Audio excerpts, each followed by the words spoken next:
Hi, first graders. We're on Knowledge 4, Lesson 9, the Sphinx. Here is our first vocabulary word, Sphinx. Say Sphinx. A sphinx is an imaginary creature with the body of a lion and the head of a human. The next word is visible. Say visible. Visible means something that can be seen.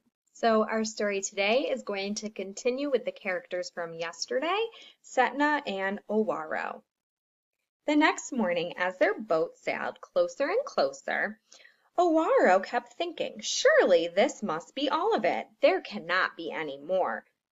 But more and more of the pyramids became visible to them. Soon Owaro could see other pyramids near the great one too. She was sure that they must be very large, but they looked so tiny compared to that of Khufu's pyramid. Owaro could not take her eyes off that one. No wonder she was amazed. Even today, when we have skyscrapers reaching over 100 stories into the air, the Great Pyramid is one of the world's most thrilling sights. However, part of the pointed top is gone now. Long ago, people took the stone to build other things and kept the gold for themselves. Also, the smooth white stone has been worn away from the sides, revealing enormous blocks of tan limestone that the white stone originally covered. But even without the top, the Great Pyramid is 450 feet high. That's about 36 stories. While we have much taller buildings today, remember that the stone blocks the Egyptians moved with just sheer muscle power weighed thousands of pounds each. That's more than several large automobiles put together. They cut the stone blocks from mountains further up the Nile and floated them downstream to Giza on flat-topped boats. Then they threw ropes around the blocks, gathered dozens of workers to pull the ropes, and dragged the blocks across rows of smooth, heavy logs to the pyramid. Then more workers tugged and tugged, or pulled hard, on the ropes to pull the blocks back up big ramps and into place. As Owaro stepped off the ship and approached the Great Pyramid, something else caught her eye. Ahead of her, rising out of the sand, lay a giant statue with the body of a lion and the head of a man. She said, "Father, is that—" "Yes," said Setna, "that is the Great Sphinx.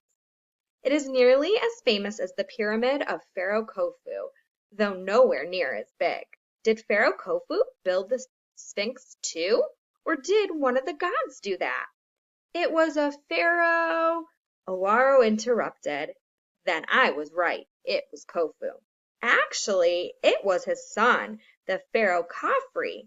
I suppose, like his father, he wanted to be remembered for something. But he knew that the people of Egypt had spent 20 years building his father's pyramid and that it had cost an unbelievable amount of gold to do it. Perhaps Khafre did not wish to spend that kind of money or time, so he built the second largest pyramid, that one over there." He stopped and pointed, and Owaro said, "When we were in the boat, that one looked bigger than the Great Pyramid, but now I see that it is smaller. Why is that, Father?" "It is built on higher ground, so as you approach, the second pyramid seems to be the bigger of the two. Once you reach this place, however, with both of them right in front of you, it is clear which is truly the greatest. At any rate, while Khafre knew he could not match his father's pyramid, he must have wondered what he could do, so that he too would be remembered forever.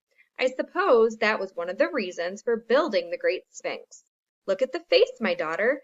It is the face of Pharaoh Khafre himself." The Sphinx's face is made to look like a pharaoh's face, but why? We do not know for certain, for the years have not been kind to the Great Sphinx. Twice since it was built, the sands of the desert have swallowed it up, covering it almost completely. I think there may once have been writing around the base or the bottom, but the sand rubbed that away. Maybe the writing told why the pharaoh put his own face on it, but if so, those words are now gone. However, an old story says that the lion was given the pharaoh's face to show that Khafre was as fierce and powerful as a lion. The story adds that he set it in front of the pyramids to protect them.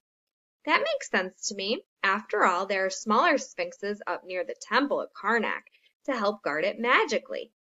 Yes, This one is certainly not the only Sphinx in Egypt, nor the only statue set to guard a place, but because this one is the biggest and most beautiful, it is called great.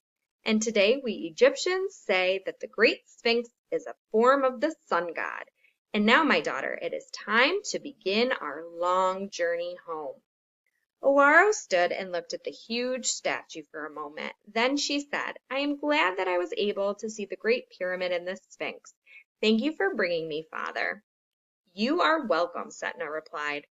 And father and daughter returned to the boat to begin their journey home. The end. Okay, you may go ahead and click on the Google form to answer the questions about today's read aloud.